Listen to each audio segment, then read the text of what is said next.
كمال الوجود بذكر الإله وتصفو الحياة به خدا دادگان ستیزه نشاید. به نام عزت پاک با عرض سلام و ادب و احترام. حسد استخوان را مثل نمک می خورد. البته حسد بیماری بدی است که از آن در بدن فساد پیدا می شود. طوری گفته شده است راحت نیست از برای حاسد، یعنی مردی حسد کننده. او خود ظالم است در حالت مظلومی، دشمن است در لباس دوست. هر آینه باز می دارم خود را و تو را از حسد، از روی رحم کردن به خودم و به تو، پیش از آن که رحم کنم دیگران را. زیرا با حسد خوردن گوشت تن لاغر، خونها به غم و غصه آلوده و خوابهای براحت از چشم می روند.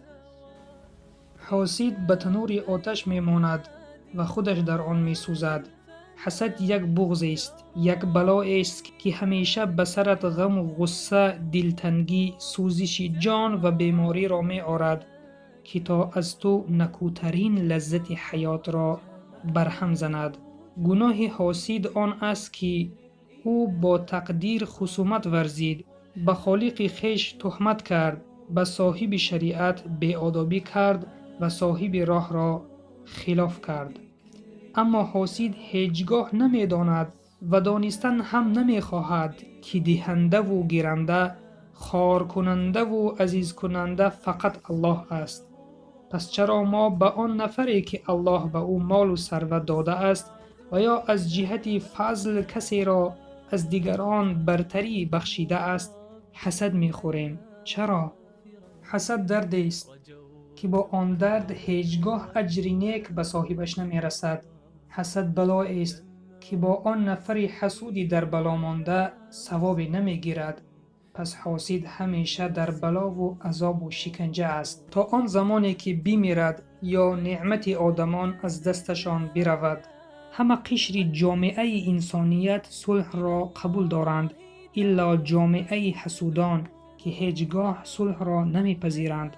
حاسد زمان آرام میگیرد که یا شما از خداوند روی بتابید یا کاملا ثروتی که الله به شما داده است از دست دهید. یا الله پناه میبریم به تو از شر حاسد، زیرا او مثل مار سیاه زهردار است که حتی زهرش کسی را بکشد هم قرار نمیگیرد، یا مثل کژدم نیشش را به کسی زند هم دلش آرام نمیگیرد. پس خود را دور بگیرید از حسود و پناه طلبید از بدی او. و سلام بر آن شخصانی که راه هدایت را پیشه گرفتند. بنور هدى وتطرب نفس